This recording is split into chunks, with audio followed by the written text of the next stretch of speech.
নমস্কার। গল্প পাঠে আমি শর্মিষ্ঠা। আজ প্রতিভা বসুর অনর্থক গল্পটি পাঠ করব। আমি একথা কখনোই বুঝিনি যে সমীর আমাকে ভালোবাসে। বাপ ওর সাবজাজি করে চুল পাকিয়েছেন, এ বিষয়ে তার সেন দৃষ্টি। মাঝে মাঝে এ বাড়ি আসবার অপরাধে ছেলেকে লাঞ্ছিত করতেন শুনেছি। আমার বাবা মহাদেব, তার মনে দুর্বুদ্ধি নেই। একথা তাই মনে করেননি যে সমীরের সঙ্গে মেশামেশির ফলে কোনো দুর্ঘটনা ঘটতে পারে। চরিত্র খারাপ হবার ভয়ে তিনি আমাকে চেপেও রাখেননি।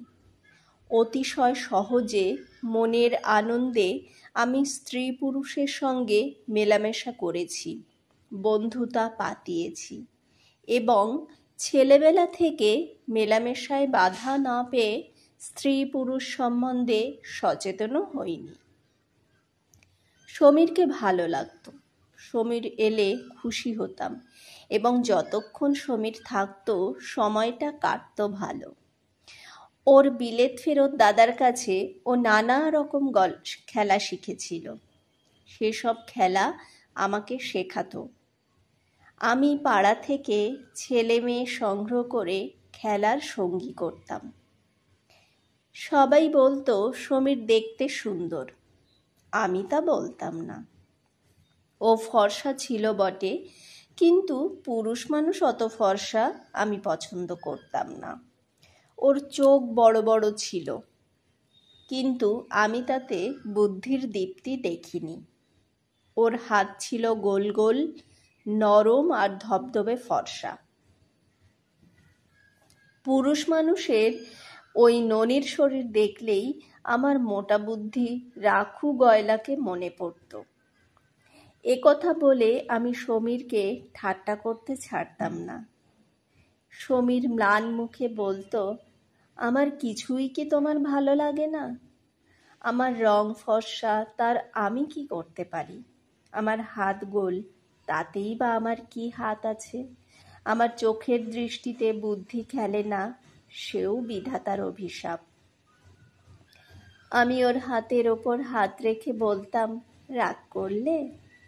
তক্ষুনি লক্ষ্য করেছি ওর চোখে আলো জ্বলে উঠেছে, হাসিতে ভরে উঠেছে মুখখানা। আমার বয়স যখন 14, তখনই আমার সমীরের সঙ্গে প্রথম দেখা। ও তখন সবে আইয়ে পড়ছে। 14 বছরের মেয়ের মধ্যেই সাধারণত জোয়ার আসে, আমার এসেছিল দেরিতে।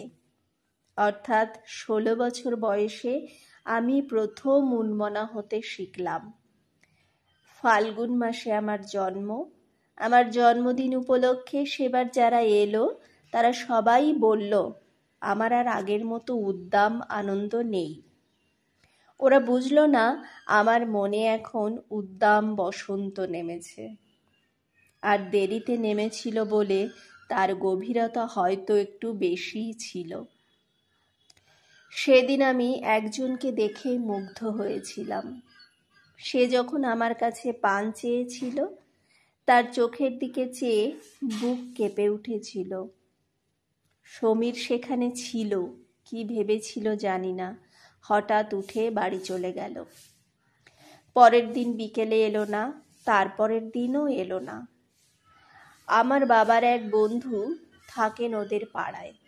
বাবার সঙ্গে তাদের বাড়ি গিয়েছিলাম। সেখান থেকে সমীরের খোঁজেও গেলাম তাদের বাড়ি।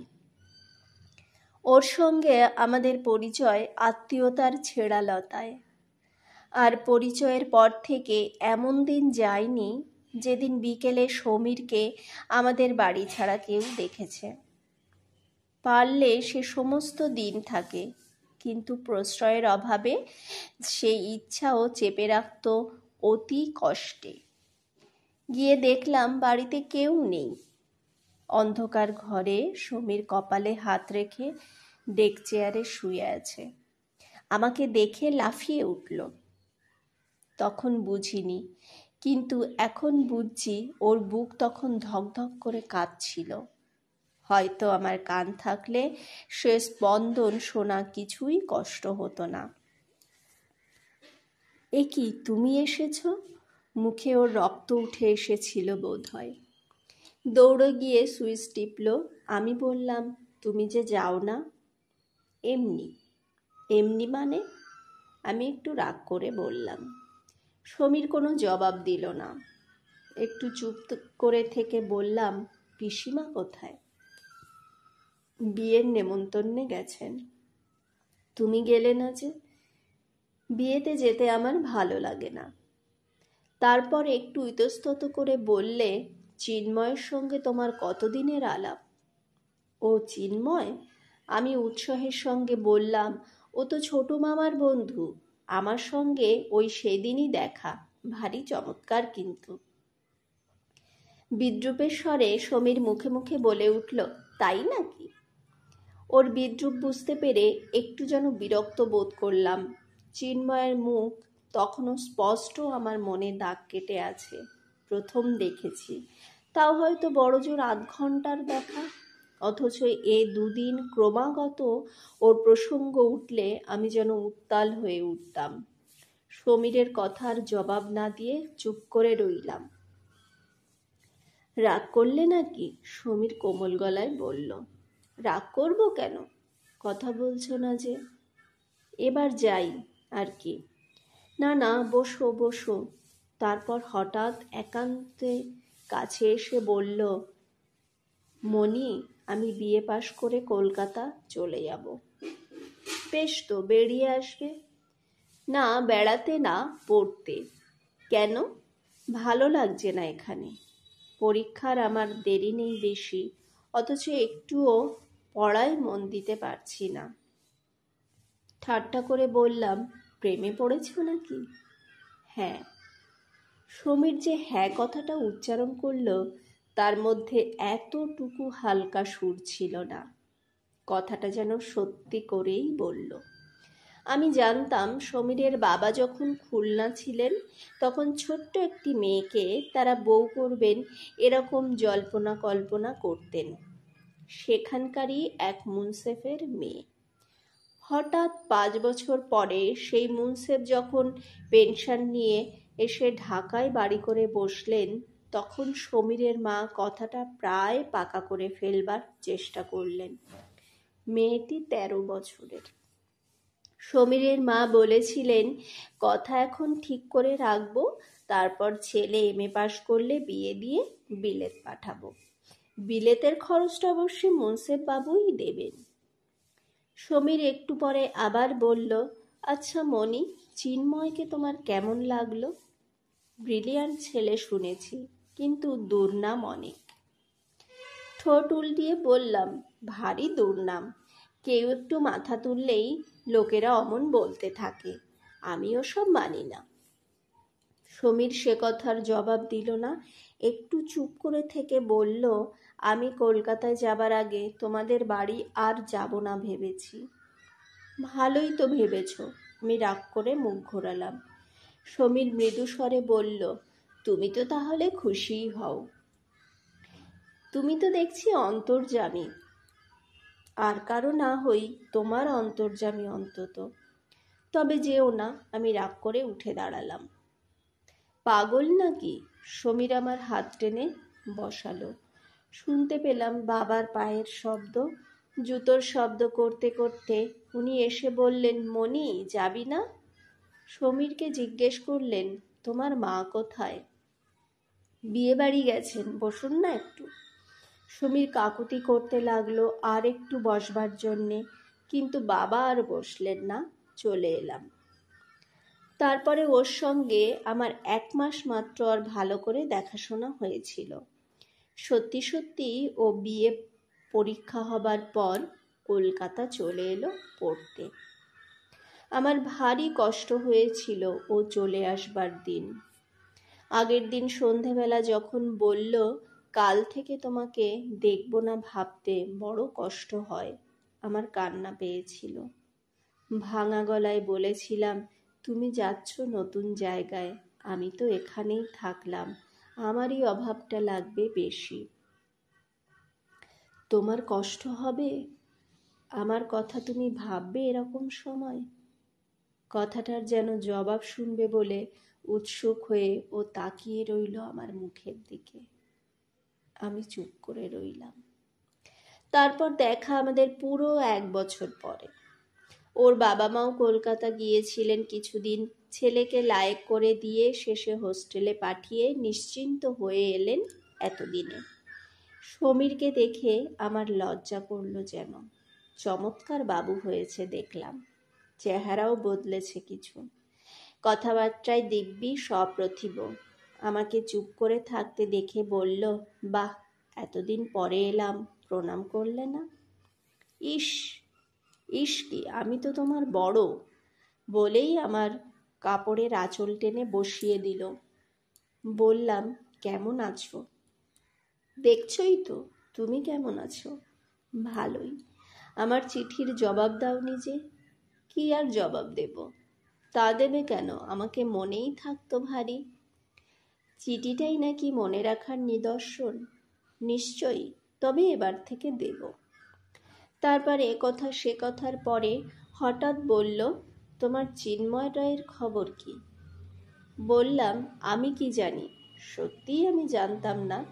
সেই যে একদিন এসেছিল, তারপর বড় জোর আর 2 দিন এসেছিল কিনা সন্দেহ। হেসে টিপ্পনি কেটে বলল, তোমার বন্ধুর খবর তুমি রাখো না, ভারী আশ্চর্য তো।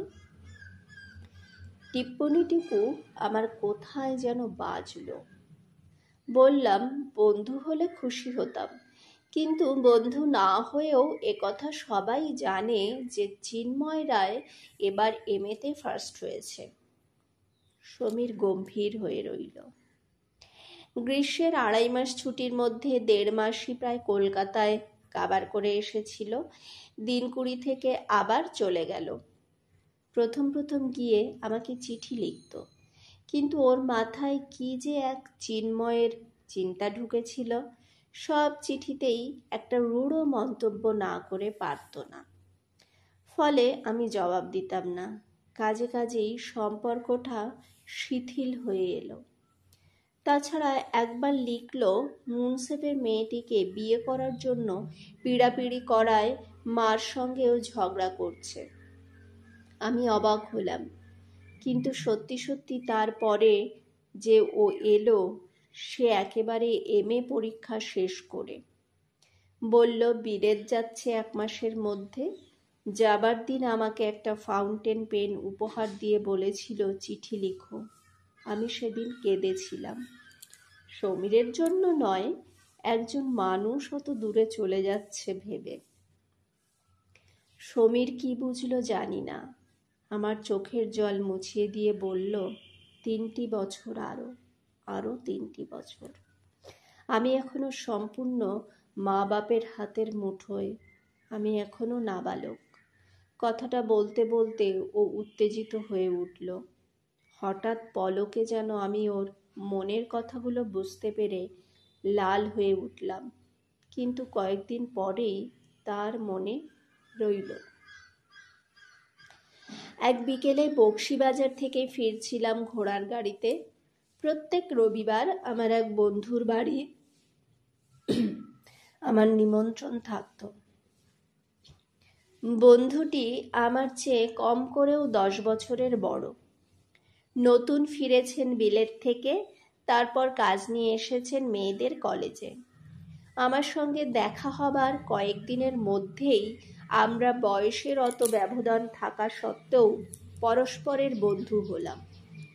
মাধুরীদি, যে আমাকে কেবলমাত্র স্নেহ করতেন তা নয়, কেমন একটা বন্ধুতা হয়েছিল, যার জন্য দুজনের সমস্ত দিন একসঙ্গে কাটিয়েও আমরা বিরক্ত বোধ করতাম না। স্নেহাস্পদের সঙ্গে মানুষ কখনোই সমস্ত দিন হাসি গল্প করে কাটাতে পারে না, কিন্তু আমরা এক খাটে শুয়ে সমস্তটি দুপুর যেরকম উচ্চস্বরে হেসেছি আর কথা বলেছি, তাতে কেউ একথা মনে করতে পারেনি যে আমি মাধুরীদির অত ছোট এবং সমস্ত দিক দিয়েই ছোট। বৃষ্টি পড়ছিল সেদিন। সমস্ত দিন পরে বিকেল প্রায় 5টার সময় একটু যেন থামল। আমি মাধুরীদির চাপরাশি নিয়ে গাড়ি করে ফিরছিলাম, কিন্তু একটু পরেই বৃষ্টি আবার ঘন হয়ে নামল। ত্রস্তে জানলাটা টেনে দিতে গিয়েই পথে দেখলাম চিন্ময়। কোচা লুটিয়ে সে ভিজতে ভিজতে চলেছে, হাতে ছাতা নেই। আদ্যির পাঞ্জাবি ভিজে ভিতরের শরীরটা স্পষ্ট দেখা যাচ্ছিল। আমি নিমেষে গাড়ি থামাবার আদেশ করলাম, তারপর মুখ বাড়িয়ে ইশারায় তাকে ডাকলাম। গাড়ির দরজাটা ধরে মৃদু হেসে সে নমস্কার করল। চেয়ে দেখলাম তার হাসির তুলনা নেই, তার চোখের তুলনা নেই। কুণ্ঠিতভাবে বললাম, গাড়িতে আসুন। কথা কয়টার সুরে আমার মনের সমস্ত ইচ্ছা হয়তো জড়ানো ছিল। সে আপত্তি করল না। অত্যন্ত সহজে গাড়ির মধ্যে ঢুকে বলল, বাঁচালেন। তারপর সমস্তটা পথ প্রায় চুপ করেই কাটল। চিন্ময়দের বাড়ি পথে পড়ে না। আমি গাড়োয়ানকে ডেকে ওদের বাড়ির দিকে যাবার কথা বলতে যাচ্ছিলাম। চিন্ময় বাধা দিয়ে বলল, খেপেছেন? আপনি একজন মহিলা, আপনাকে ফেলে আমি আগে নেমে যাব? আপনাকেই আগে পৌঁছে দিয়ে আসি, চলুন। হেসে ফেললাম, বাহ, আমি তো একাই যাচ্ছিলাম। তা যাচ্ছিলেন, কিন্তু সঙ্গী যখন জুটল তাকে এই সম্মানটুকু অন্তত দিন। কি বলবো, চুপ করে রইলাম। বাড়ি পৌঁছিয়ে দিয়ে সেই গাড়িতেই সে চলে গেল। অনেক বলেছিলাম, কিন্তু নামলো না, গাড়ি ভাড়াও দিতে দিলে না। পরের দিন বিকেলের ডাকে ধন্যবাদ বহন করে শুধু এইটুকু এক লাইন চিঠি এলো। জবাব দেবার কিচ্ছু নেই, শুধু সমস্ত দিন সেই ইচ্ছার তাগিদে আমি উন্মনা হয়ে ঘুরে বেড়ালাম। চিঠির লাইন দুটি 100 বার মনে মনে আবৃত্তি করলাম। তারপর সন্ধ্যার নির্জন অবকাশে আবছা অন্ধকারে বসে বসে দেয়ালের গায়ে ইটের কণা দিয়ে লিখলাম, আমি তাকে ভালোবাসি। কতবার লিখলাম তা জানি না, 1 বার, 2 বার, 3 বার, অসংখ্যবার একটার গায়ের ওপর আর একটা লিখে চললাম।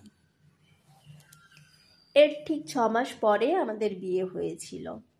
6 মাসের মধ্যে 3 মাস চিন্ময় ঢাকায় ছিল, আর সে 3 মাসেই আমরা পরস্পরকে সম্পূর্ণ বুঝতে পেরেছিলাম। এতটুকু মেকি বা ফাঁকি ছিল না। 3 মাস পরে চিন্ময় কলকাতায় এক কলেজের প্রফেসরি নিয়ে চলে এলো। ভালো করে ভেবে দেখো, এ 3 মাস। সুদীর্ঘ 3 মাস পরে বাবাকে বললাম। বাবা একটু অবাক হলেন। এমন কিছু ওরা পাননি আমাদের ব্যবহারে যা থেকে একটু আঁচ করতে পারেন। তাছাড়া এই 3 মাসে চিন্ময় আর আমি চিঠিপত্র লেখালেখিও করিনি।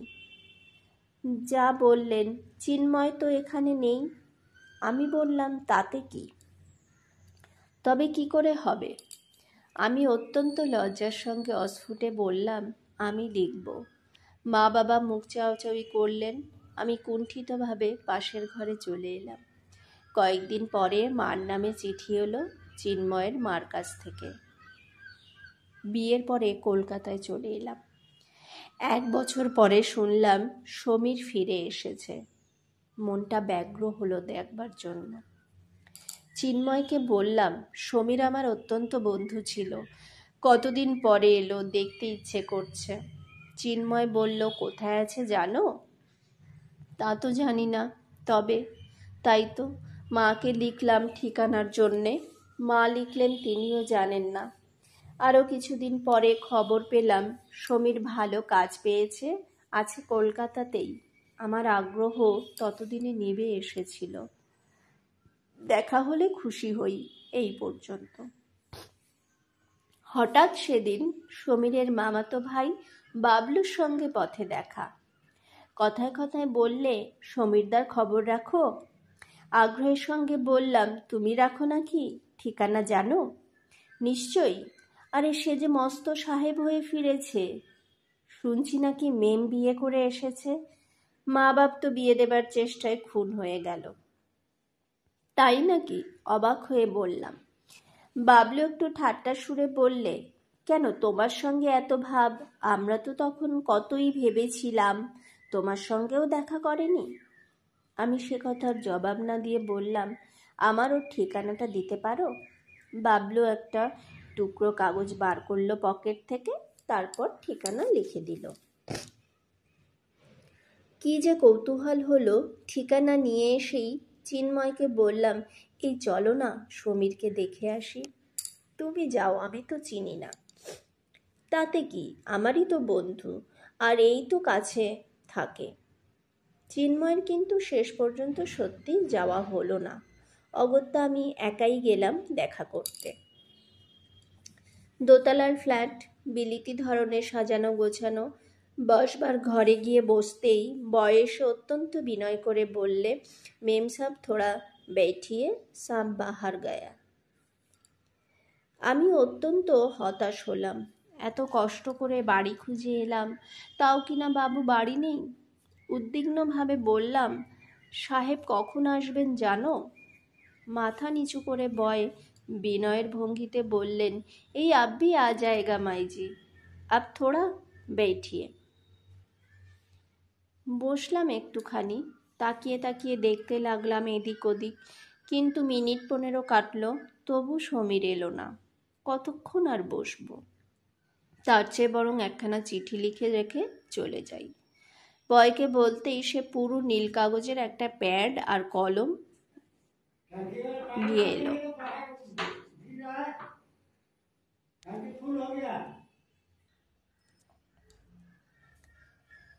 প্যাডের মলাটটি ওল্টাতেই অর্ধসমাপ্ত একখানা চিঠি চোখে পড়ল। সমীরের হাতের লেখা। এতদিনেও একটু বদলায়নি দেখলাম।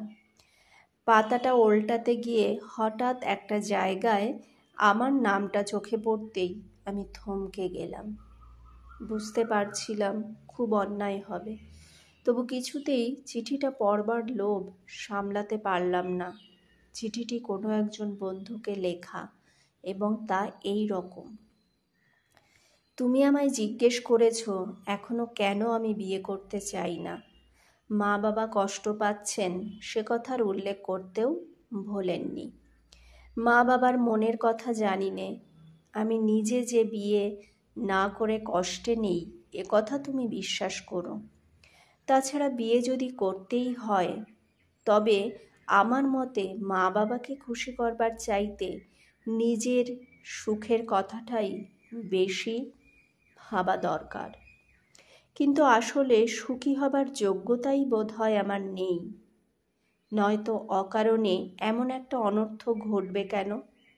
এখন অবশ্য খুব স্পষ্টই বুঝতে পারছি যে আমি আগাগোড়াই মণিকে ভুল বুঝেছিলাম। কিন্তু তখন মনে হয়েছিল, যাকগে, সে কথা আর বলে কি হবে। তবে এইটুকুই বাঁচোয়া যে মণিও বরাবর আমাকে ভুল বুঝেছিল, নয়তো লজ্জায় আমাকে মরে যেতে হতো। তুমি বলবে এসব কথা দুঃখবিলাস মাত্র, যথেষ্ট সময় কাটলে এ দাগের ওপর পলিমাটি পড়বে, সে কথাও সত্য। তবে যতদিনে সেই সুদিন আসবে ততদিনে। এই পর্যন্ত লিখেই চিঠিটা শেষ হয়ে গেছে। চিঠিটা পড়বার পরে আমি একটু বসে রইলাম চুপ করে। তারপর মলাট উল্টিয়ে প্যাডটি বয়ের হাতে ফিরিয়ে দিয়ে আস্তে নেমে এলাম সিঁড়িতে। ঠিক শেষ সিঁড়িটার মুখেই সমীরের সঙ্গে দেখা হয়ে গেল এক্কেবারে মুখোমুখি। আরে মণি যে, এসো এসো। বিস্ময়ে আনন্দে সমীর থমকে দাঁড়ালো। অনেকক্ষণ বসেছিলাম, এবার আমাকে যেতেই হবে। খেপেছ নাকি? একটু বসবে, চলো। 2 সিঁড়ি লাফিয়ে উঠে ও আমাকে ডাকতে লাগলো। আমি তবু নেমে এলাম নিচে। সত্যি সমীর, এবার আমাকে না গেলেই নয়। সমীর আস্তে আস্তে নেমে এলো কাছে, আর আমি একটু ফিরে দাঁড়ালাম, চকিতে তাকালাম ওর মুখের দিকে। সমীর সঙ্গে সঙ্গে